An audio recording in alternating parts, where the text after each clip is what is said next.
What's up, what's up, what's up, my fellow creators? Welcome, guys. I hope you're having a beautifully, phenomenally blessed day. Thank you for joining me for a moment in Becky's House of Cards. Today we are going down the rabbit hole with the Narcissist series.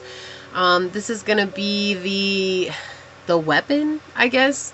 So, before we get into it, guys, please like this video, share this video, subscribe to the channel down below, set that notification bell so you always know when the next video does go live, knowing that that is a free way to support the channel, as well as to connect me with you energetically to get you guys out more resonating content, whatever that may be. And I do want to say thank you to anyone and everyone who has liked, shared, commented, and subscribed. You guys are amazing, and I'm so blessed to have you in my time and space. And as always, I want to send a shout out to my OGs, my new Gs, and anybody that allows me your most precious asset, your time. As always, it's an honor, a blessing, a privilege being here, giving you guys these messages. And my prayer, as always, is that any of the videos of mine that you happen to watch fall upon your heart in a way that reminds you to use your intuition, to use your discernment, to take back your power, and to make the decisions that serve your highest journey in this here, now, here moment. So the weapon. So it's interesting. I believe that I've talked about how narcissists will take whatever it is that bothers you and use that against you. And for me, it was the car. I had a car. It was my car, and his car got repoed. And I didn't want him driving my car. I didn't like anybody driving my car because it meant they were going to move my mirrors, meant they were going to move my seat. It meant that everything was going to change, and I was going to have to spend all this time readjusting. Finally, guys, it got to the point where the car became the argument. It's like he needed it, and he needed it to go wherever. He needed it to do whatever it was that he needed to do. And a lot of times I had no idea where he was taking my car. No idea. And I mean, there's other things too, guys, that come up. But it's like, you know, like, okay, if it's not just the car, here's another example. You know, I loved to go to concerts. Like, that's one thing. I like to go to shows and concerts and dance and have a good time. And I had twice gotten tickets to go to concerts with my friends, and they bought me a ticket, and they bought him a ticket. And he had to borrow my car, and he said he'd be right back. And then all of a sudden he would disappear for hours, and I would be stranded at the house with no way to get to the show. It's like using that as a weapon against me, right? Like, he knew I wanted to go and enjoy myself, and he didn't want to let me go and enjoy myself. And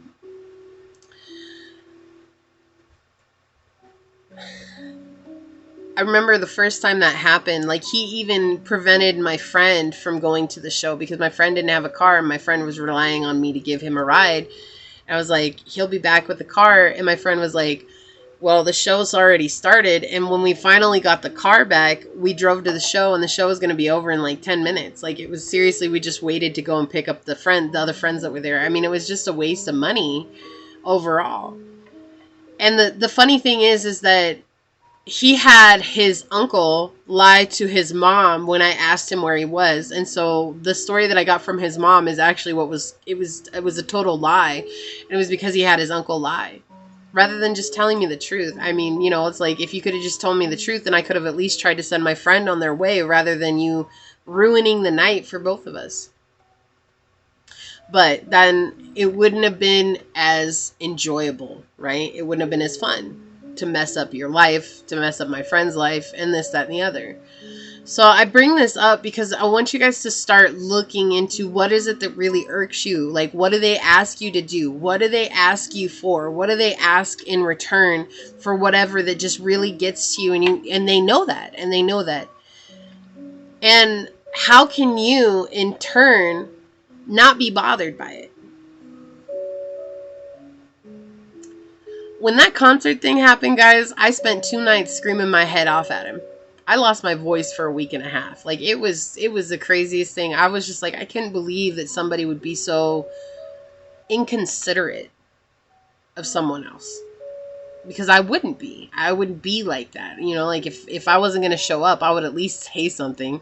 Yeah, there were times I flaked out on people, but it was never when money was involved like that. I wouldn't flake out on people like that. That's just crazy. You know, and it was only me that would flake out. I wouldn't make another person flake out like that. And it was just really weird. And it was such a weird situation. And it taught me that about myself, that I could flake out on people and be kind of inconsiderate of others when they'd invited me out, even if it didn't involve money. And that was something that it taught me about myself, right? Like, of course, we always have to look at it. We too are capable of exactly what they're putting us through. And that's hard for us when we're victims, right? But that's a whole nother story for another time. Let's go back to what I was saying. I want you guys to look at the situation from a higher perspective. Like, if it's the car, how can you not be bothered? Like, they asked for the car, and instead of arguing about it, just hand them the keys, because this is taking your power back. When you become peaceful enough inside that nothing that they do, nothing that they try to control affects you, it's not about winning. It's about you taking your power back and depowerizing them, I guess is the way. But I mean, it still sounds like you're trying to get back at them, and it's not about that. It's just that narcissists in general, they are unable to deal with people who don't allow them to hoard power over them. They're so used to getting their way. They're so used to having everything that they want. They're so used to manipulating people to give them what it is that they want. And so if that manipulation no longer works, they've lost a grip on what they consider their own reality. And that's the truth in healing. You have to take away what it is you've given them. Your power. That's your power. You need to empower yourself. And empowering yourself, you guys set a boundary. And that's what a narcissist cannot live in a boundary world. Like, boundaries are a no thing for them. They're going to find every way, shape, or form to try and break down those boundaries.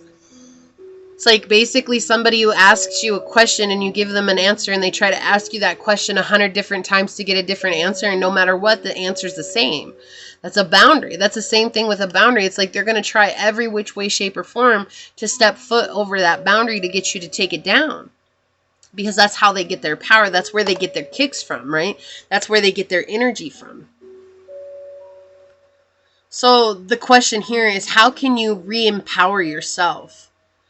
And not let the things that they do, that they knowingly put on you, right? Like that, like making me skip town with friends, making me seem like a flake with friends, making me hurt my friends. And then making me feel like it was my fault.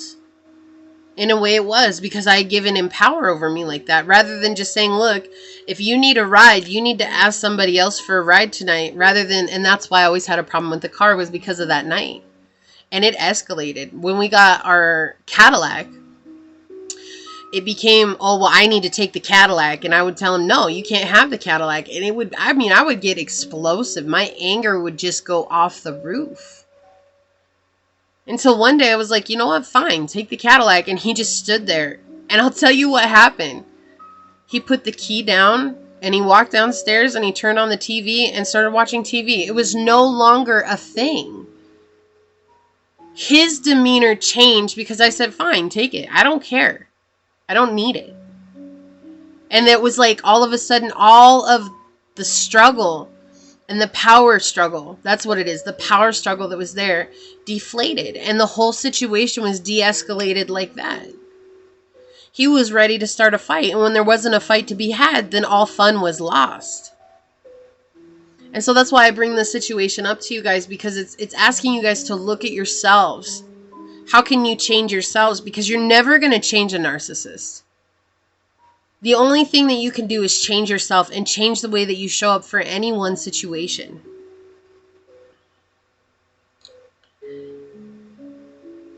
The steps are simple. It's not easy, because it means that we have to let go of something that we thought was a part of us. I thought that the car was a status for me.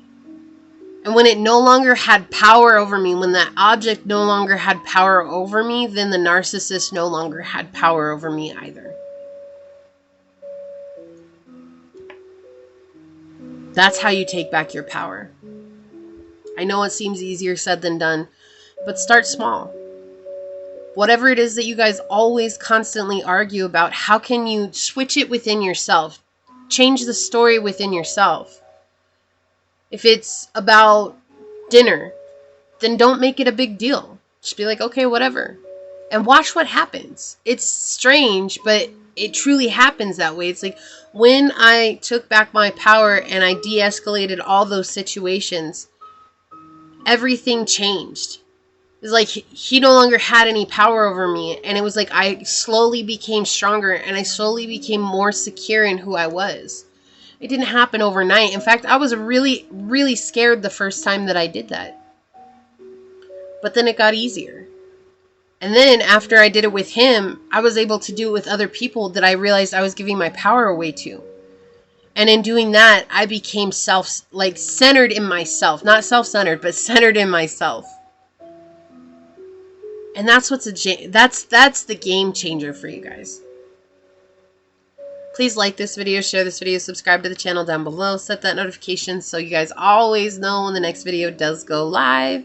And until next time, go forth boldly, my fellow creators, and courageously find creative ways to rise above in life, laughter, and love. Until we meet each other again, mwah. Peace out. I love y'all. Bye.